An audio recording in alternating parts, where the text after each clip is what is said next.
They told you these things to keep you comfortable, not correct. But if you're still falling for these motorcycle myths, you're putting more than your ride at risk. Stick around, because the last one might just hit you where it hurts. Myth number 1. Motorcycles are way more dangerous than cars. Mention motorcycles in casual conversation, and someone will bring this one up without missing a beat. They will shake their head, cross their arms, and say it as if it is an undisputed truth. Those things are just death traps on 2 wheels. For decades, this idea has circulated among non-riders who have never straddled a bike, twisted the throttle, or learned what real control feels like. It is the oldest myth in the book, and yet it is still the most commonly repeated. Let us begin with facts. Modern cruiser motorcycles vary in performance, but the safety and engineering advancements are anything but behind the times. A typical touring bike produces around 70 to 100 horsepower depending on the model.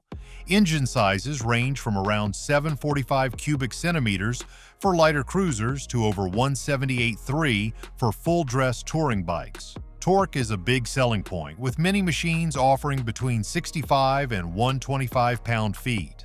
Most bikes include a modern anti-lock braking system and dual-disc front brakes for safe, consistent stopping.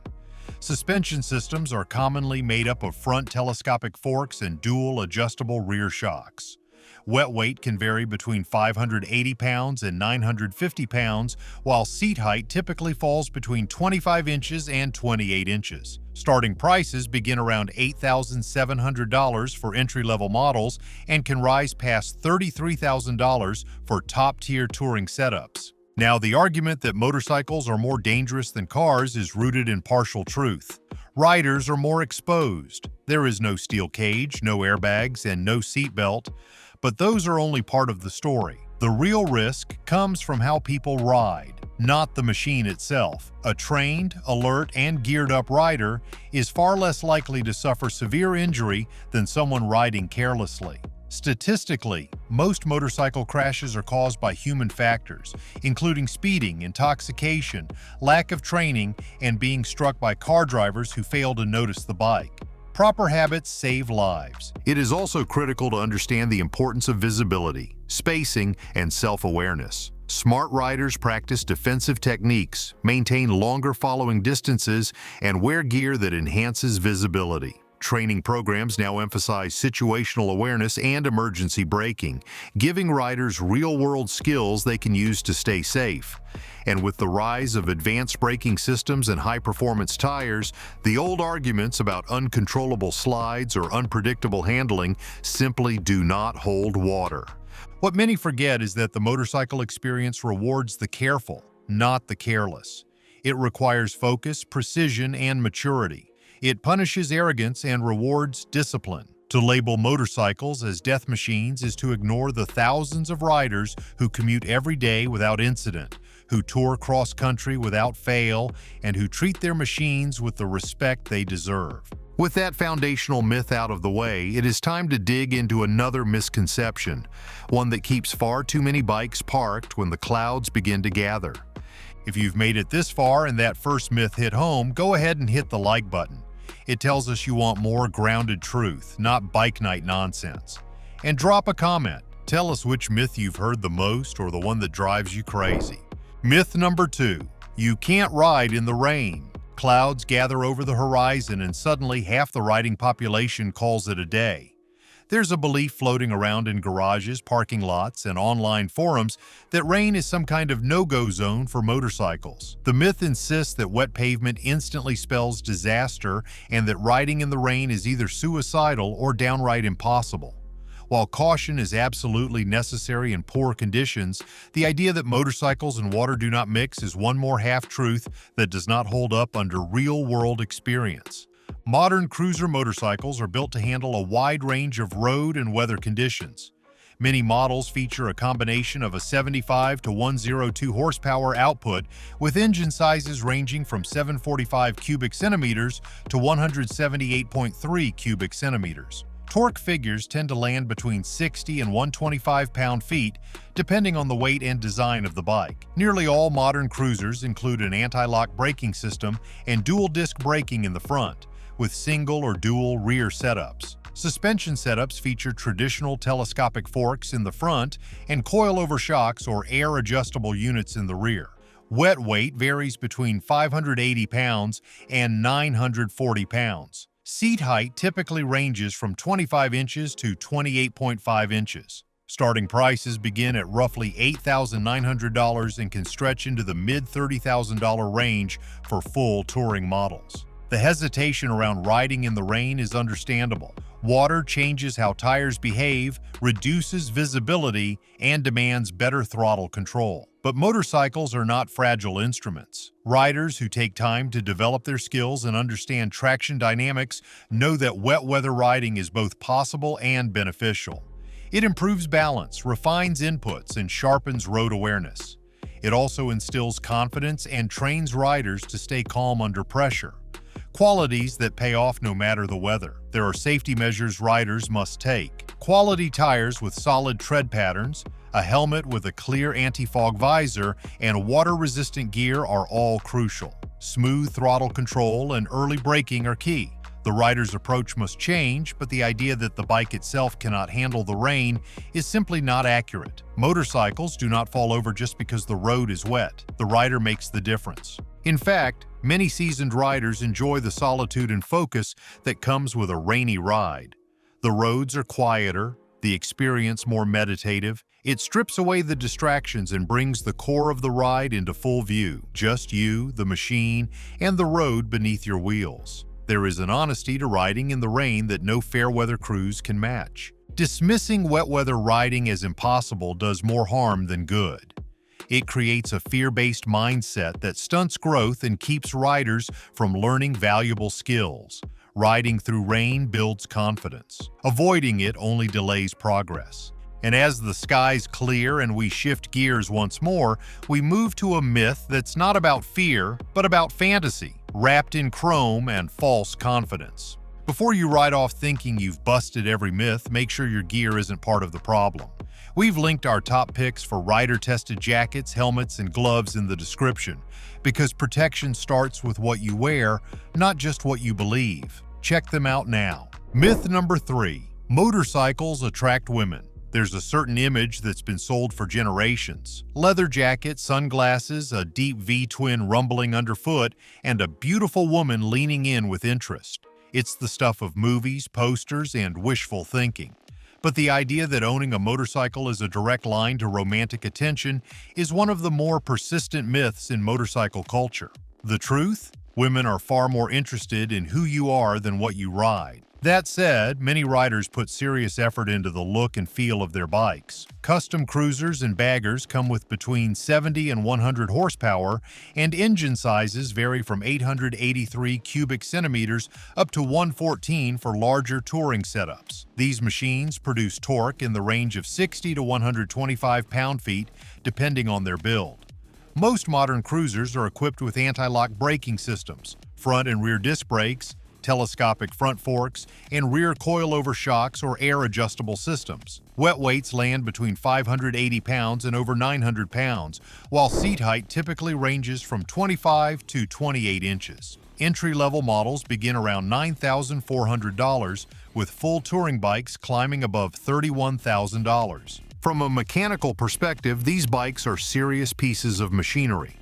But no matter how much chrome is polished or how deep the pipes growl, relationships are built on substance, not on what sits in the garage. Some women are genuinely interested in motorcycles, and a few might find them intriguing at first glance. But lasting attraction has more to do with character, confidence, and conversation than the presence of a saddlebag or ape hangers.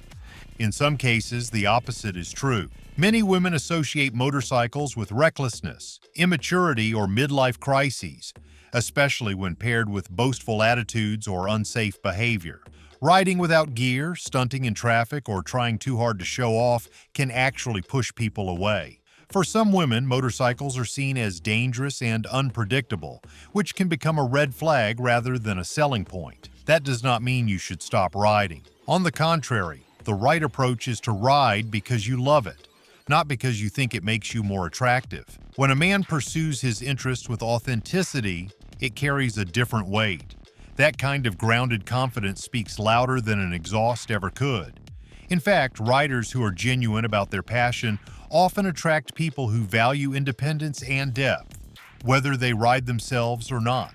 And here is the irony. Women who ride often get far more attention from male riders than men do from female admirers. In online forums and local groups, one post from a woman rider can attract dozens of comments, offers for advice, or unsolicited opinions. It is proof that interest in motorcycles tends to move in one direction, and not always the one people expect. With the illusion of romance out of the way, the next myth we tackle deals not with the heart, but with the wallet. A lie that has convinced far too many people, many riders, that their passion comes without a price. Myth number 4. Motorcycles are cheap to own. At first glance, the numbers can be tempting. A sleek cruiser sitting in the showroom for under $10,000 sounds like a budget-friendly way to hit the open road. For many, that low entry point is what draws them in. But believing that motorcycles are cheap to own is a myth built on half the truth. While the price of admission might be reasonable, the long-term costs are far from minor. The average cruiser produces between 70 and 102 horsepower, with engines ranging from 750 cubic centimeters to 114. Torque often measures between 65 and 125 pound-feet, depending on whether you're riding a stripped-down bobber or a fully loaded tourer. Nearly all modern cruisers are equipped with an anti-lock braking system. Dual-disc front brakes, telescopic forks, and rear coilover shocks or adjustable air suspension. Wet weights run from 590 pounds to as much as 960 pounds, and seat heights usually land between 25 and 29 inches. Entry-level prices hover around $9,300, while top-tier builds reach into the $35,000 range. Those are the numbers before the addiction starts. The first real expense comes with proper gear: helmet, jacket, gloves, boots, pants, all of which can total well over $1,500 for quality protective options. Then comes maintenance. Motorcycle tires do not last as long as car tires. Depending on your riding habits, you might replace them every 4,000 to 6,000 miles. And unlike car tires, they are mounted and balanced by shops that charge a premium for labor. Oil changes, chain adjustments, and brake service also come around more frequently than most expect. Then there's insurance. Premiums vary by rider, location, and bike style, but if you are riding something with high torque or aggressive styling, the rates tend to climb. Storage is another factor. If you live in a seasonal climate, you'll need a strategy for winterizing or sheltering your ride during colder months. Many opt for a second vehicle or trailer, adding to the overall investment. Customization is where the wallet really opens up. Riders rarely keep their bikes factory standard for long. Whether it is slip-on pipes, a more comfortable seat, upgraded suspension, or lighting modifications, the accessory market is vast and expensive. One upgrade leads to another, and before long, a budget bike becomes a $10,000 project bike. None of this is meant to discourage ownership. In fact, these ongoing costs are often part of the enjoyment. But calling motorcycles cheap to own is like saying a classic car is cheap because it was found in a barn. It ignores the labor, the passion, and the long list of little things that add up. Owning a motorcycle is rewarding, but it demands commitment, financial and otherwise. And for many, that trade-off is worth every penny. As we close the garage door on this money myth, our next chapter explores another misconception, one that underestimates just how far a rider can go on two wheels. Myth number 5. Motorcycles are impractical. You need a car. There's a certain kind of logic that gets repeated so often it starts to sound like common sense, even when it is not. One of those statements is the belief that motorcycles are purely recreational, and that owning one without a backup car is borderline irresponsible. While it is true that cars offer advantages in cargo capacity and weather protection, calling motorcycles impractical overlooks their real-world usefulness and the millions of people who rely on them daily. Plenty of riders prove the opposite every single day. The average cruiser motorcycle on the road today makes somewhere between 70 and 100 horsepower, with engine displacements ranging from 750 cubic centimeters to 114. Torque figures often sit between 65 and 125 pound-feet, making these machines more than capable of hauling gear or passengers. Most current cruisers feature dual-disc front brakes with an anti-lock braking system, traditional telescopic forks in the front, and coilover or air-adjustable rear shocks. Wet weight falls between 590 pounds and 970 pounds, while seat heights typically measure between 25 inches and 28 inches. Entry-level prices start around $9,500, with larger touring builds pushing well past $33,000. Where motorcycles shine is in mobility. Urban riders often prefer them because they navigate traffic better, use less fuel, and take up far less space. Fuel economy on most cruisers hovers between 35 and 50 miles per gallon, making them efficient choices for commuting. Lane filtering, where legal, helps reduce congestion, and parking is nearly effortless in tight downtown environments. Even outside the city, plenty of Americans use motorcycles as their primary transportation year-round. With the right luggage setup, weatherproof gear, and a mindset focused on planning, a bike can be more than just a weekend toy. It can be a practical, everyday tool. Then there is the global perspective. Across Asia, South America, and parts of Europe, motorcycles are not only practical, they are essential. Millions of working people use motorcycles to get to work, move goods, and take care of daily errands. Saying a motorcycle is not practical simply does not hold water when you step outside of the suburban American viewpoint. In reality, it is a vehicle built for resilience, fuel savings, and everyday tasks, just in a different form than most are used to. Are there trade-offs? Absolutely. You will not be picking up lumber at the hardware store on a Softail, and a cross-country trip in February will require gear most riders do not own. But the idea that owning only a motorcycle is reckless or unrealistic is just another outdated assumption. For riders who think ahead, prepare accordingly, and understand their machine, motorcycles are as practical as any car, just with a bit more character. With this myth put to rest, we move next to one of the more frustrating falsehoods repeated by those who confuse poor riding decisions with noble sacrifice. It is time to talk about laying it down. Myth number 6. I had no choice but to lay it down. It's the kind of tale you'll hear tossed around over coffee at a rest stop or leaned over a gas pump. It always starts the same way. This car came out of nowhere and I had no choice. I had to lay her down. To non-riders, it sounds brave. To experienced motorcyclists, it's a red flag. The truth is, laying down a bike is not a strategy, it is a crash. This myth might be rooted in old-school thinking, but modern bikes and modern training have made it both outdated and dangerous. The average cruiser used today is a capable machine.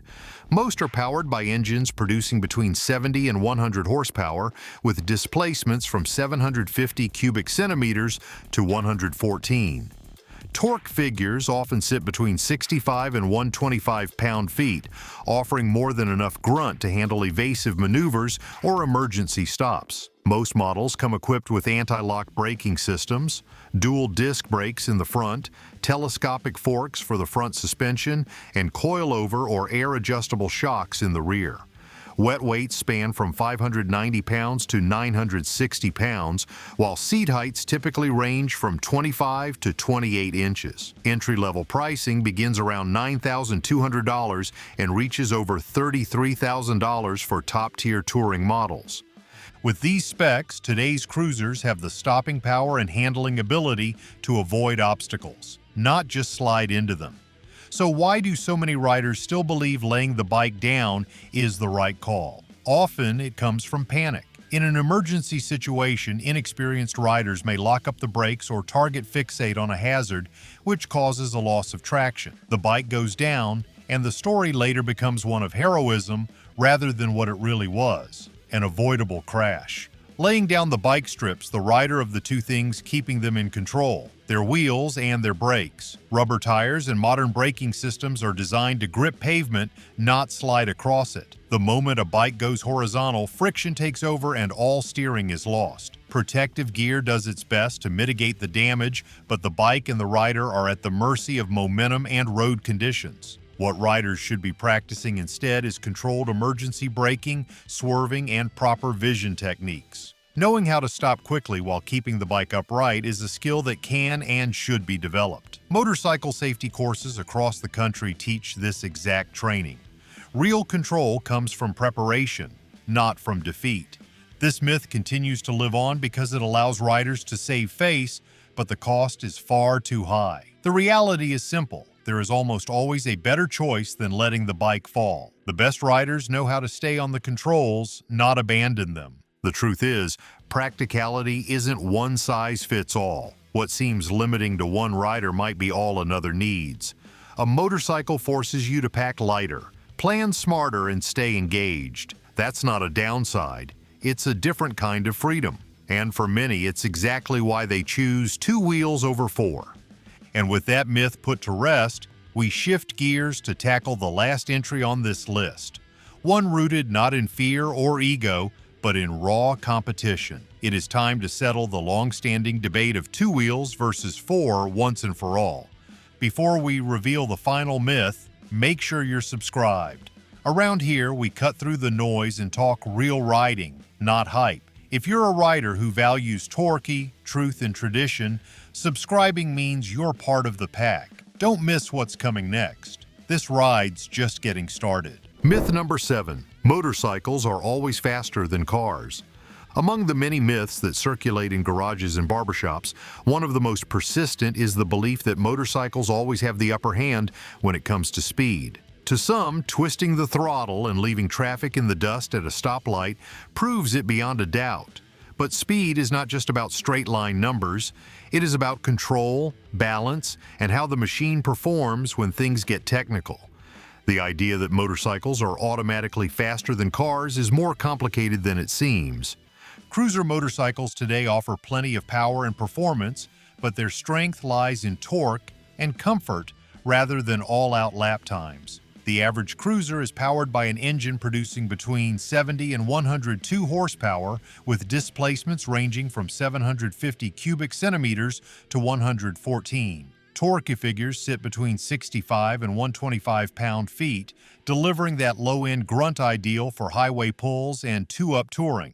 Most cruisers include dual-disc front brakes, an anti-lock braking system, telescopic front forks, and rear coilover or air-adjustable suspension systems. Wet weights range from 580 pounds to 980 pounds, with seat heights measuring between 25 and 28.5 inches. Entry-level pricing begins around $9,400 and climbs beyond $34,000 for full-dress tourers. Now compare that to a well-built sports car with 4 contact patches, each roughly the size of your palm, delivering immense grip through every corner. Cars benefit from stability, traction control, aerodynamics, and the simple fact that they do not fall over. On a twisty back road or at a racetrack, a skilled driver in a lightweight performance car can keep pace with, or even outrun, a motorcycle rider who relies only on horsepower. While motorcycles can be blisteringly fast in a straight line, they demand absolute precision from the rider in cornering and braking.